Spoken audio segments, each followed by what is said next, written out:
इसरो जो है ना वो हेवीएस्ट रॉकेट बिल्ड कर रहा है। हेवीएस्ट रॉकेट सबसे पहला SLV-3 जो था वो हमारे लिए लॉन्च होता है 1980 में और यहीं से हमारे लॉन्च व्हीकल की शुरुआत हो जाती है। इसरो के चेयरमैन हैं हमारे पास में वी नारायणन साहब ने अभी हाल फिलहाल में बताया है कि हम लोग एक बहुत ही बड़ा एक मॉन्स्ट्रस रॉकेट बनाने की बात कर रहे हैं। डीप सी एक्सप्लोरेशन पर काम करने वाले कुछ देश जैसे कि United states, Russia, China, Japan, France, बस ये 5 हैं। हमारा जो अपकमिंग समुद्रयान प्रोजेक्ट है उसको 2027 में कंप्लीट होना है, जिसमें 3 एक्वानॉट्स नीचे की तरफ जाएंगे और वो अपना स्पेस में अगर हमें कोई भी कम्युनिकेशन करना होता है तो हम लोग रेडियो वेव्स का सहारा ले लेते हैं, काम हो जाता है अपना। लेकिन हम बोल रहे हैं कि यार रेडियो वेव्स पानी के अंदर ट्रैवल नहीं कर पाएगा। Hello everyone and welcome to PW only IAS. एक बार फिर से आप सभी का स्वागत करता हूं science editorial of the week में, जहां पर हम लोग डिस्कस करते हैं खूब सारा साइंस और वो भी बहुत ही लेमैन लैंग्वेज में। आज के 2 आर्टिकल्स बेहद इंपॉर्टेंट है, बहुत ही ज्यादा इंपॉर्टेंट है। आज की जो हम बात करने वाले हैं वो है इसरो का एक बहुत ही शानदार एक मॉन्स्ट्रस रॉकेट लॉन्च व्हीकल। वैसे तो आपको यहाँ पर मैं PPT वगैरह दे दूंगा और यहाँ पर मैं आपको बताना चाहता हूँ कि एक तो है हमारे पास में हमारा बहुत ही खतरनाक सा रॉकेट लॉन्च व्हीकल। अब जब भी हम इसको रॉकेट लॉन्च व्हीकल को पढ़ेंगे तो आप हमेशा याद रखना कि इस पूरे टॉपिक का हम रिवीजन भी कर लेंगे। तो आज आपका इस टॉपिक का पूरा रिवीजन भी डन हो जाएगा एक बार फिर से, और जो नया डेवलपमेंट है वो भी आप अपने नोट्स में जहां पर भी आपने कुछ भी मेंशन किया हो, अगर आपने मुझसे पढ़ा है, मेरी बैच ली है, मेरे से पढ़ा हुआ है, तो आप उसके आगे मेंशन कर लें। अदरवाइज आप जहां पर भी आपके नोट्स है वहां पर आप ऐड कर सकते हैं। और दूसरा टॉपिक हमारा जो बहुत ही इंपॉर्टेंट है वो है रिलेशन में समुद्रयान। ये दोनों टॉपिक्स हमारे लिए काफी इंपॉर्टेंट है। यहां पर हम लोग बात करते हैं, पता है किसकी? यहां पर हम लोग बात करते हैं एक्वानॉट्स की। बहुत ही शानदार। यहां पर क्या होते हैं एक्वानॉट्स और क्या है रीसेंट डेवलपमेंट, हम इन सभी के बारे में जरा समझने की कोशिश करेंगे। कौन इंप्लीमेंट कर रहा है समुद्रयान को, और या फिर हम यूं बोल दें कि आखिरकार ये किस बड़े स्कीम के अंतर्गत, किस सरकार की स्कीम के अंतर्गत इसको कितना फंडिंग मिला है वगैरह वगैरह। हम बहुत सारी चीजें मिनरल एक्सप्लोरेशन से रिलेटेड पढ़ेंगे। आज का हमारा जो पहला टॉपिक है वो रिलेट करता है बेटा, वो रिलेट करता है कुछ यहां पर कि इसरो जो है ना वो हेवीएस्ट रॉकेट बिल्ड कर रहा है। हेवीएस्ट रॉकेट अभी तक हम लोग का एक मैं आपको सीक्वेंस बताने की कोशिश करता हूं। सबसे पहले जरा मुझे ना आप यहां पर इस चीज को देखने की कोशिश करना। यहां पर जरा जब आप देखोगे तो आपको सबसे पहले मैं बताता हूं, एक होता है बेटा क्या, SLV। यहां पर एक सबसे पहले हमें मिलेगा रॉकेट लॉन्च व्हीकल का हम लोग इवोल्यूशन देख रहे हैं। और ये इवोल्यूशन जो है सबसे पहले स्टार्ट होता है SLV से, सैटेलाइट लॉन्च व्हीकल से। दूसरे नंबर पर आता है ऑगमेंटेड सैटेलाइट लॉन्च व्हीकल। तीसरे नंबर पर आता है पोलर सैटेलाइट लॉन्च व्हीकल। चौथे नंबर पर आता है जियो सिंक्रोनस सैटेलाइट लॉन्च व्हीकल, इसको हम लोग मार्क 2 के नाम से भी समझते हैं। और पांचवा आता है आपका लॉन्च व्हीकल मार्क 3, या फिर इसी को हम लोग जियो सिंक्रोनस लॉन्च व्हीकल मार्क 3 भी बोलते हैं। फिर इसके बाद में इतने तो हमने बना लिए हैं, इसके बाद एक छठवां भी हमने बना दिया है, उसको बोलते हैं स्मॉल सैटेलाइट लॉन्च व्हीकल। ये बेसिकली लॉन्च ऑन डिमांड के लिए यहां पर हम लोग इसको देखते हैं। 7वें नंबर पर हम बात कर रहे हैं नेक्स्ट जनरेशन लॉन्च व्हीकल्स, और ये बनेगा बेटा 2032 तक। और फिर 8वें नंबर पर आप देख सकते हो यहां पर हम लोग कुछ एक्सपेरिमेंट्स कर रहे हैं reusable launch vehicle technology demonstration पर। ये हमारे पास में कुछ इंपॉर्टेंट हमारे सैटेलाइट लॉन्च व्हीकल हैं। इनमें से ये वाले जो 2 हैं इन पर अभी भी काम चल रहा है और बाकी हमारे ऑलरेडी बन चुके हैं। अब इसके बियॉन्ड आज हम अपने एक और लॉन्च व्हीकल के बारे में ऐड ऑन करेंगे, एक और जहां बात करेंगे। हम बात कर रहे हैं हिस्ट्री जो है वो 1980 से सबसे पहला SLV-3 जो था वो हमारे लिए लॉन्च होता है 1980 में, और यहीं से हमारे लॉन्च व्हीकल की शुरुआत हो जाती है। जब ये लॉन्च व्हीकल की हमारी शुरुआत होती है, यहीं पर हम लोगों ने एक बहुत ही शानदार सा एक पूरा फीचर देखा है।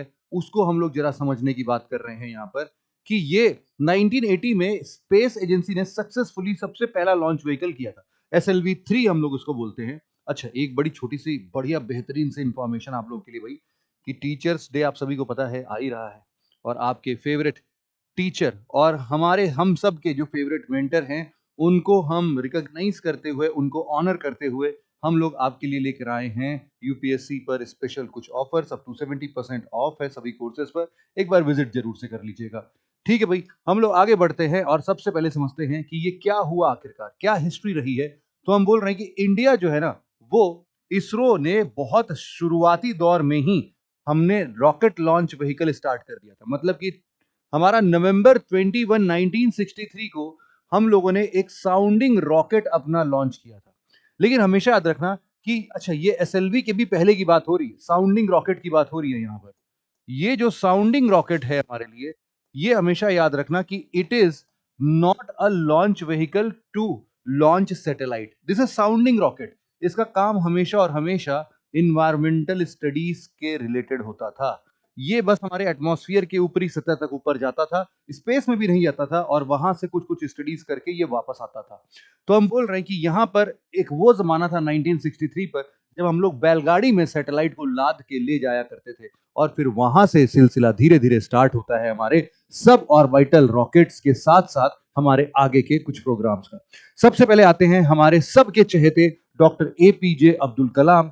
डॉक्टर एपीजे अब्दुल कलाम साहब ने सबसे पहले एसएलवी 3 पर काम किया, जिसका मैंने अभी जिक्र भी किया कि 1980 में इस मिशन को सक्सेसफुली पहली बार भेजा गया। और इसमें, इस एसएलवी 3 में हम लोग बात करते हैं कि एक एक्सपेरिमेंटल मॉड्यूल या फिर एक्सपेरिमेंटल सैटेलाइट भेजा गया।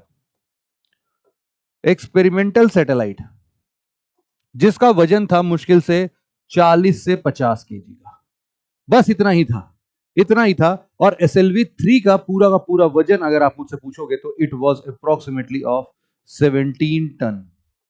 17 टन ये इसका पे, इसको हम लोग बोलते हैं, हमेशा इसको हम लोग बोलते हैं पेलोड, और इसको हम लोग बोलते हैं लिफ्ट ऑफ मास।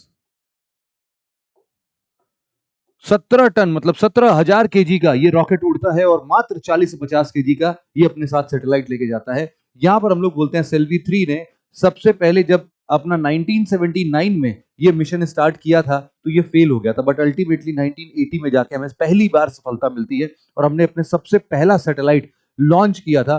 और यहां पर आप बोल सकते हो कि एक किताब है वैसे इसरो के ऊपर, ISRO a personal history, a personal history, ये लिखा है, साइंटिस्ट हैं रामाभद्रन।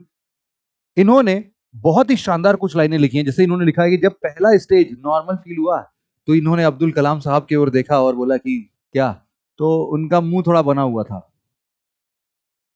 फिर उन्होंने ऐसे थंब डाउन किया कि फेल्ड, नहीं कर सकते कुछ।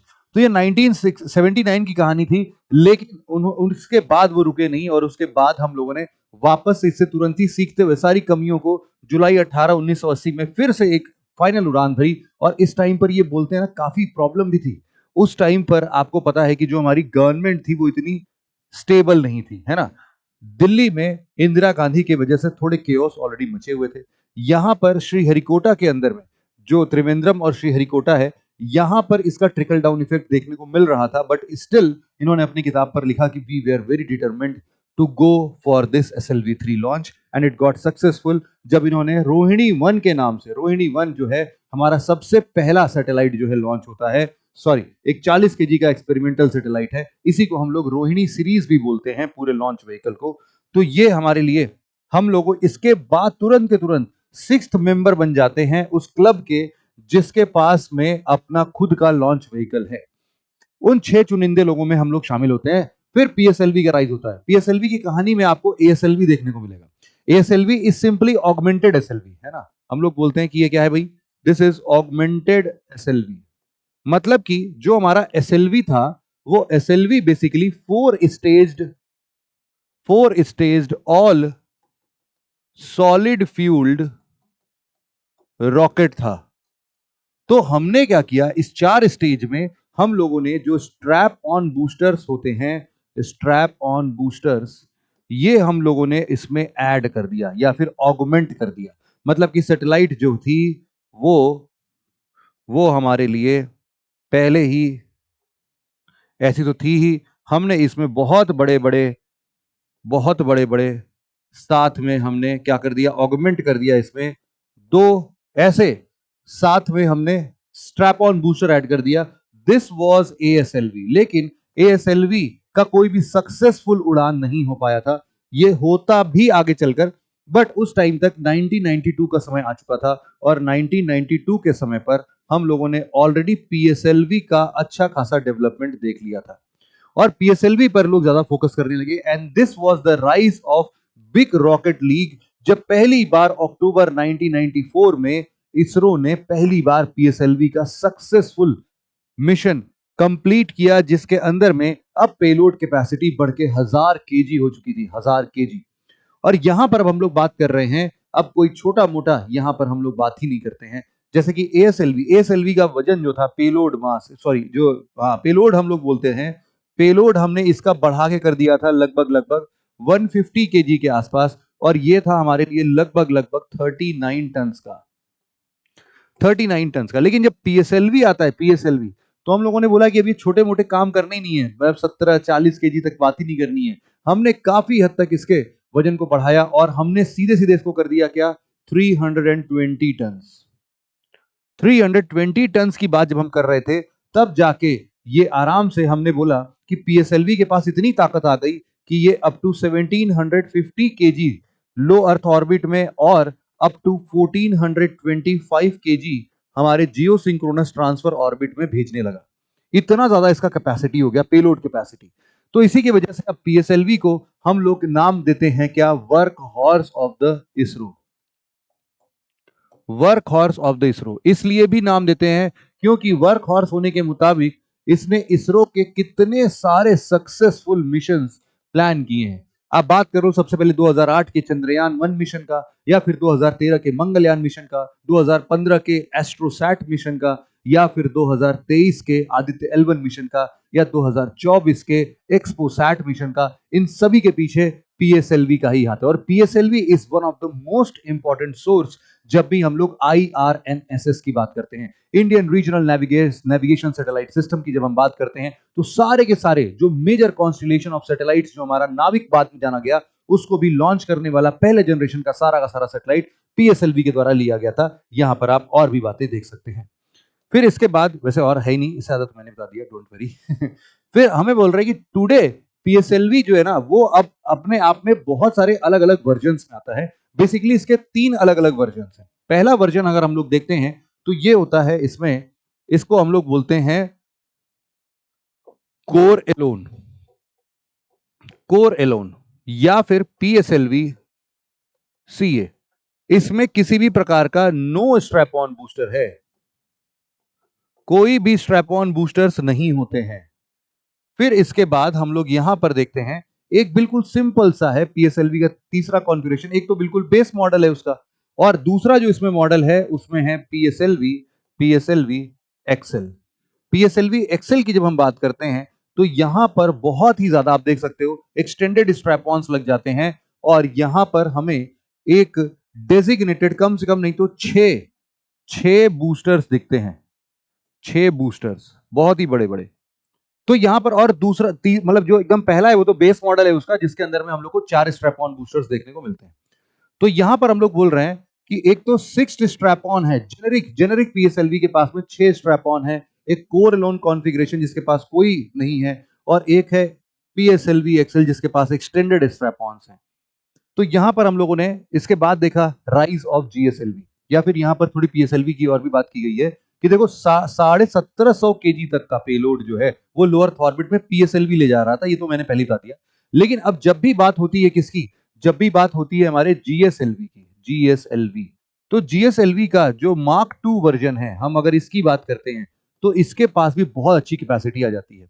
बहुत अच्छी कैपेसिटी कौन सी, इतनी शानदार कैपेसिटी कौन सी है भाई, इतनी शानदार कैपेसिटी है जब हम बात कर रहे हैं किसकी, यहां पर हम बात कर रहे हैं GSLV में लगभग लगभग इसकी कैपेसिटी बढ़ के अब हो जाती है, अभी तक कितनी थी भाई, 1750 kg थी, अब इसी को बढ़ा के कर दिया गया है 4000 kg, 4000 kg। 4000 kg के बाद यहां पर हम लोग बोलते हैं, जो नीचे हम लोग ले जा रहे हैं उसको बोल रहे हैं हम लोग 2500 kg GTO तक, और यहां पर ले जा सकते हैं हम लोग लो अर्थ ऑर्बिट तक। और फाइनली जब हमारे लिए GSLV Mark 3 या फिर LVM 3 की हम बात करते हैं, तो अब ये बढ़कर हो चुका है क्या? अब ये बढ़कर हो चुका है बेटा 10,000 kg, 10,000 kg low earth orbit तक, लो अर्थ ऑर्बिट तक है भाई। अब यहां पर तुम्हें कुछ चीजें और भी बता देता हूं मैं। LVM 3 के साथ साथ यहां पर अब हमारा जो अगला जनरेशन ऑफ सैटेलाइट बन रहा है उसको हम लोग बोलते हैं NGLV। ये जो नेक्स्ट जनरेशन लॉन्च व्हीकल है, इसके बारे में थोड़ा कम लोग को पता होता है। ये भी हमारे पास में 3 स्टेज्ड है, 3 स्टेज्ड। और 3 स्टेज में से पहला स्टेज जो है, वो पहला स्टेज होगा हमारा सेमी क्रायोजेनिक, सेमी क्रायोजेनिक। दूसरा स्टेज जो होगा हमारा, वो होगा लिक्विड इंजन का। और तीसरा स्टेज जो होगा हमारा, वो फिर से होगा क्रायोजेनिक। ये जो सेमी क्रायोजेनिक इस फर्स्ट स्टेज होगा, ये होगा हमारे लिए रीयूजेबल। और इसकी जो फिलहाल के लिए पेलोड कैपेसिटी है, वो होगा अप्रोक्सीमेटली 30,000 kg, 30 टन हम बोल सकते हैं। ये लेके जा सकता है कहां पर? लो अर्थ ऑर्बिट में। अब इसके बाद हम बोल रहे हैं, इतना तो हमने अचीव कर लिया है भाई साहब। LVM 3 तो हम ऑलरेडी, अच्छा LVM 3 के बाद हम लोग NGLV पर काम कर रहे हैं। This would be upgraded in the coming 7 years approximately, 2032 तक ये कंप्लीट हो जाएगा। लेकिन यहां पर हम लोग को एक शानदार चीज जो देखने को मिलती है, अब वो आती है बेटा हमारे लिए क्या?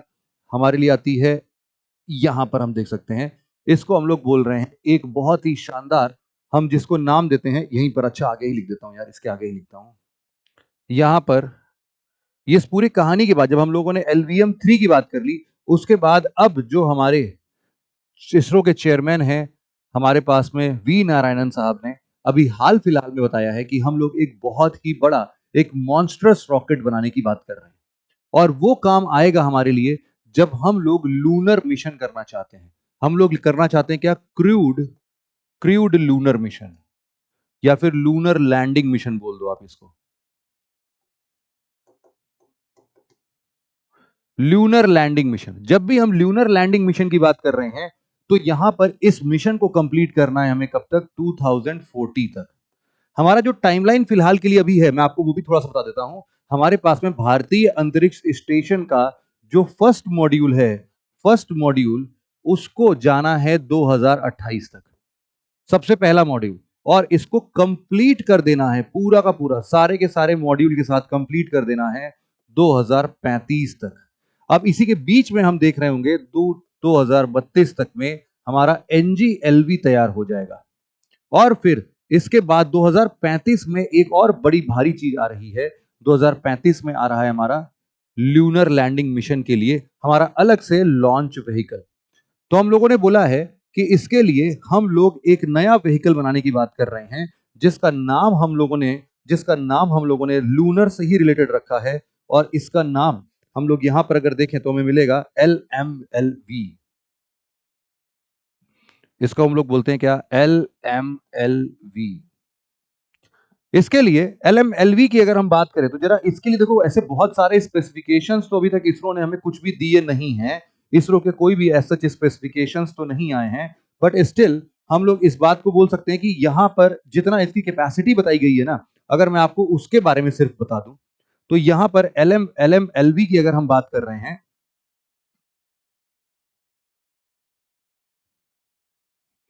तो यहां पर है ल्यूनर मॉड्यूल लॉन्च व्हीकल। हम लोग लिख देते हैं यहां पर, ये क्या है भाई? इसी को ऐड करना है तुम्हें, ल्यूनर मॉड्यूल लॉन्च व्हीकल। ये जो लूनर मॉड्यूल लॉन्च व्हीकल है LMLV, इसी को हम लोग बोल रहे हैं कि भाई साहब सबसे खतरनाक इसी को हम लोग बना रहे हैं। और ये 2035 तक रेडी हो जाएगा। और इसका जो पूरी की पूरी कैपेसिटी है, ये हमारा first human mission to the moon लेके जाएगा। और ये बेसिकली जो इसकी पूरी कैपेसिटी होगी, कहां तक ले जाने की? लूनर तक ले जाने की कैपेसिटी होगी अप्रोक्सीमेटली 27 टन। अब समझ सकते हो आप, ये बात लो अर्थ ऑर्बिट की नहीं हो रही है, ये बात हो रही है ल्यूनर मॉड्यूल की, जो कि मून तक हम ले जा पाएंगे। और इसका वजन होगा कम से कम कितना? 27 टन होगा। 27 टन, ये बहुत बड़ी चीज है ना? ये कहां तक होगा? Up to lunar mission. मतलब हम पूरे स्लिंगशॉट मेथड से जिसको भी लॉन्च करेंगे इसमें जीटीओ तक तो ये जाएगा ही जाएगा, जीटीओ के beyond up to lunar mission तक भी हम इसको 27 टन तक लेके जा पाएंगे। तो यहां पर आप बोल सकते हो कि ये जो नया रॉकेट होगा ये आराम से 27 टन मून तक लेके जाएगा। और अगर आप बात कर रहे हो जैसे कि एनजीएलवी से कंपेयर करना है तो एनजीएलवी लो अर्थ ऑर्बिट में 30 टन लेके जा रहा था, और ये जो लूनर मॉड्यूल लॉन्च व्हीकल होगा इसकी कैपेसिटी लो अर्थ ऑर्बिट तक की जो होगी वो होगी अप्रोक्सीमेटली 80 टन की। 80 टन मतलब 80,000 केजी तक का पेलोड जो है ये लेके जा पाएगा लो अर्थ ऑर्बिट तक। और इसके साथ साथ यहां पर हम लोग बोल रहे हैं कि अगर 200 से 2000 किलोमीटर के बीच में कहीं पर भी जाना है तो आप इतना वजन इस पर लेके जा सकते हैं। अब आप सोच लो कि इसके लिए जीटीओ भी 80,000 केजी तक का आराम से पहुंच जाएगा। यहां पर थोड़ी थोड़ी बातें बस कम होती रहेंगी, शायद 80,000 की जगह 50,000 हो जाए, लेकिन इसकी कैपेसिटी बहुत ही ज्यादा होने वाली है। तो ये पूरा आर्टिकल हमने डिस्कस किया। एक आर्टिकल और है हमारा जो कि हम डिस्कस करना चाहते हैं, और वो आर्टिकल है हमारा हाउ इंडिया के Aquanaut will undertake deep sea exploration under Samudrayaan project. तो हमारे पास में जो अगला आर्टिकल है वो समुद्रयान मिशन से रिलेटेड है। अभी आपको बता देता हूं कि देखो अभी तक कुछ ही देश ऐसे हैं जिन्होंने डीप सी एक्सप्लोरेशन पर काम किया है। डीप सी एक्सप्लोरेशन पर काम करने वाले कुछ देश जैसे कि United states, Russia, China, Japan, France, बस ये 5 हैं। United state, Russia, China, Japan, France. अब इसके अलावा जो छठवां देश होगा हमारा, छठवां होगा India. Sixth will be the India. और इसके लिए जैसे अभी तुम लोगों ने पढ़ा होगा कि अभी एक बहुत ही फेमस हम लोगों ने मिशन लास्ट में भी डिस्कस किया था कि शुभांशु शुक्ला जो हैं, शुभांशु शुक्ला एक मिशन था जिसको हम लोग बोल रहे थे क्या, एक्सियोम 4 मिशन। और एक्सियोम 4 मिशन से वो इंटरनेशनल स्पेस स्टेशन पर गए थे with the help of ISRO, NASA and axiom space. Axiom space जो है हमारे लिए वो एक प्राइवेट स्पेस इंडस्ट्री है, स्पेस कंपनी है यूएसए की। तो इन तीनों की मदद से और इंक्लूडिंग स्पेस एक्स जिसके स्पेस शटल से ये लोग ऊपर तक गए थे। तो स्पेस एक्स के भी यहां पर थोड़ा थोड़ा साथ था। अब इसी तरीके से जैसे शुभांशु शुक्ला को ट्रेनिंग की बात की जा रही है वैसे ही हमारा, वैसे तो मैं बता देता हूं समुद्रयान मिशन ये है कि हम लोग को एक ऐसा ही हम लोग को एक समझ लो डीप सी एक्सप्लोरर बनाना है जो कि एक छोटा मॉड्यूल जैसा होगा जिसके अंदर 3 लोग बैठ के, 3 एक्वानॉट्स बैठ के समुद्र के बहुत गहराइयों तक जाएंगे, लगभग लगभग 6 किलोमीटर की गहराइयों तक, 6000 मीटर की गहराइयों तक। और वहां पर डीप सी एक्सप्लोरेशन को थोड़ा वो और डिटेल में पढ़ाई करेंगे। इसी की ट्रेनिंग के लिए यहां पर भी सेम टू सेम वैसे देख सकते हो कि एक है जतिंदर पाल सिंह और आर रमेश। इन लोगों ने 5000 मीटर और 4000 मीटर रेस्पेक्टिवली अभी अभी अगस्त 4 और 5 में ट्रैवल करने की बात की है ना। तो ये बहुत बहुत ही बहुत ही मतलब ये न्यूज जो थी ये है अपने जेपी सिंह और ये हैं आर आर रमेश। कहाँ गए आर रमेश? ये इन दोनों में से JP Singh, R Ramesh I think ये होंगे, या फिर उनकी फोटो शायद नहीं आ पाई है। तो जतिंदर पाल सिंह, आर रमेश, इन दोनों लोगों ने नीचे जब ये ट्रैवल किया तो इनकी ट्रेनिंग चल रही है बेसिकली यहाँ पर, है ना। और इनके ट्रेनिंग के बेसिस पर भी ये पूरा काम हुआ है। तो इनको हम लोग बोल रहे हैं, 2 इंडियन एक्वानॉट्स थे, इनको एक्वानॉट्स बोलते सबसे पहले। और यहाँ पर बेसिकली इन्होंने फ्रेंच वेसल नॉटिल जो है वहां पर अटलांटिक ओशियन के गहराइयों में ये गए थे। तो अब हमारा जो अपकमिंग समुद्रयान प्रोजेक्ट है उसको 2027 में कंप्लीट होना है, जिसमें 3 एक्वानॉट्स नीचे की तरफ जाएंगे और वो अपना पूरा मतलब अपना पूरा स्टडी करेंगे। फिर यहां पर हम बोल रहे हैं कि ये इन लोगों ने अभी जो सेम टू सेम ये एक्सियम 4 वाला मिशन तो हमने पहले ही बोल दिया। फिर यहां पर बोला कि आखिरकार ये समुद्रयान प्रोजेक्ट क्या करता है। हम समझते हैं कि इंडिया की जो कोस्ट लाइन है वो बढ़ गई है और हमने और डिटेल्ड मैपिंग के साथ इसको 11,100 के आसपास, मतलब 11,100 किलोमीटर के आसपास हो चुका है। और इसीलिए हमारे पास में जो ब्लू इकोनॉमी पॉलिसी है इसको हमें सही तरीके से हार्नेस करना है। To harness this we need the deep sea exploration mission. अब यहां पर डीप सी एक्सप्लोरेशन मिशन ऐसे बहुत सारे रीजन्स को बताता है जहां पर हम लोगों ने अभी तक अपने मिनरल्स, फ्यूल्स और बायोडाइवर्सिटी रिसोर्सेज के लिए कोई भी एक्सप्लोरेशन सही तरीके से नहीं किया है। अब हम उसको अगर सही तरीके से अंजाम देंगे तो उसके लिए हमें कुछ मॉडर्न ग्लोबल टेलीकम्युनिकेशंस के साथ साथ हम लोग को कुछ अंडर सी केबल्स बिछाने के लिए या जो भी चीजें हैं ओशन फ्लोर के बारे में हमें और इंफॉर्मेशन होनी चाहिए। अब इसीलिए हम बोल रहे हैं कि देर आर सर्टेन कंट्रीज जिन्होंने ये ताकत पहले ही हासिल कर रखी है, जैसे कि US, Russia, Japan, China, Japan, France. तो इसी तरीके से हमारा समुद्रयान मिशन भी ऐसे जाएगा। लेकिन आप हमेशा याद रखना कि जो ये समुद्रयान पूरा मिशन है, ये बेसिकली एक प्रकार का मिशन है जिसको हम लोग बोलते हैं क्या, deep ocean mission. Deep ocean mission लगभग लगभग मोर देन 4000 CR, 4000 करोड़ का, ये ज्यादा से ज्यादा यूनियन कैबिनेट ने 2021 में ये अप्रूव कर दिया था। और इसके 6 कंपोनेंट्स टोटल हमें देखने को मिल सकते हैं। कौन कौन से भाई 6 कंपोनेंट्स? हम बोल रहे हैं सबसे पहले डीप सी माइनिंग और मैन्ड सबमर्सिबल। इसके लिए तो तुम लोगों ने अभी अभी पढ़ ही लिया है।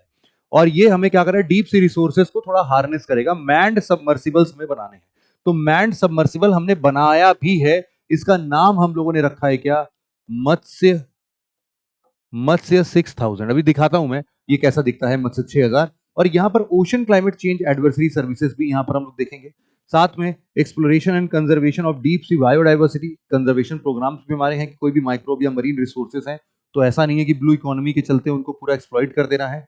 डीप ओशन सर्वे और एक्सप्लोरेशन, कुछ स्टडीज से रिलेटेड बातें हैं। एनर्जी अगर हम यहाँ से निकाल सकते हैं, फ्रेश वाटर हम ओशन से बना सकते हैं तो उसके बारे में हम पढ़ेंगे। और एडवांस मरीन स्टेशन अगर बना सकते हैं तो हम उसके भी लिए भी ओशन बायोलॉजी के लिए हम लोग मरीन स्टेशन भी बनाएंगे।